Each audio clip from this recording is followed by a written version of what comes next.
বাসায় অনেকগুলো মেহমান এসেছে। আমার ছেলের বন্ধু আর আমার ভাগিনা, আমার বোনের ছেলে। তো বাবা, তোমার নাম কি বাবা? আমার নাম মাজারুল ইসলাম বাবু।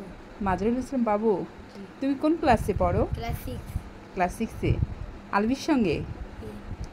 ও আচ্ছা, তোমাদের বাসা কোথায় বাবা? আমাদের বাসা দেবীগঞ্জ।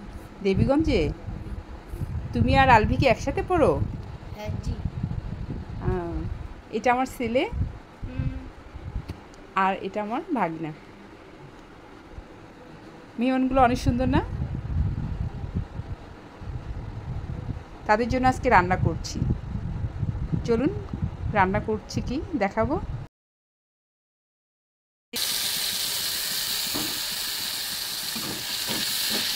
আরও রান্না করেছি অবশ্য। আর এই মুরগি মাংসটা দেখাচ্ছি। মুরগি মাংস প্রায় ভিডিও দিয়েছি কীভাবে মুরগি মাংসটা আমি পাক করি। মুরগি মাংসটা এখন পাক করছি।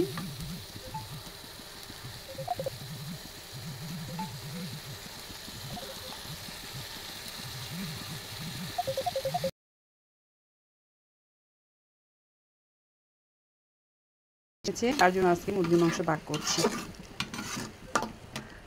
স্পেশালভাবে। তাই আমি তো পাক করেই থাকি। তো মশলাটা কষাচ্ছি, মশলাটা কষা হইলে তারপরে মুরগি মাংসটা দিয়ে দেবো এর মধ্যে।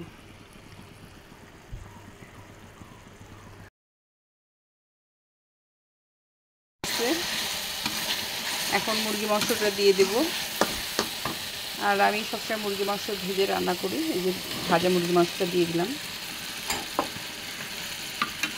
মুরগি মাংসটা এখন কষাবো।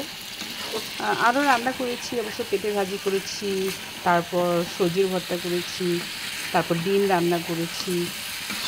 আজকে হঠাৎ করে আসছে তো আমার ছেলের বন্ধু, স্কুলে একসাথেই পড়ে ওরা, সেই জন্য যেটা বাসায় ছিল ওটাই রান্না করছে। আর আজ থেকে শুক্রবার, আলহামদুলিল্লাহ। আর শুক্রবারে তো একটু ভালো মন্দ খাবার থাকেই। তাই ছোটো ছোটো মেহমানগুলো এসেছে, আমার ভাগ্না এসেছে।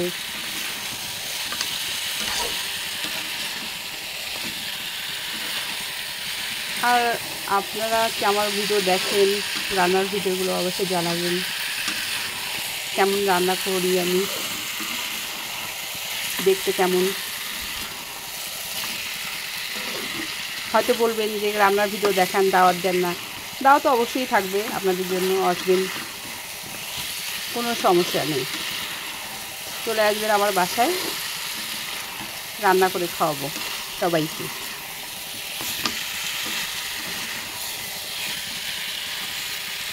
তো মাংসটা আমি কষে নেব 5-10 মিনিট, তারপর আমি ঝোলের পানি দিয়ে দেবো। রান্নাটা কেমন হচ্ছে অবশ্যই জানাবেন।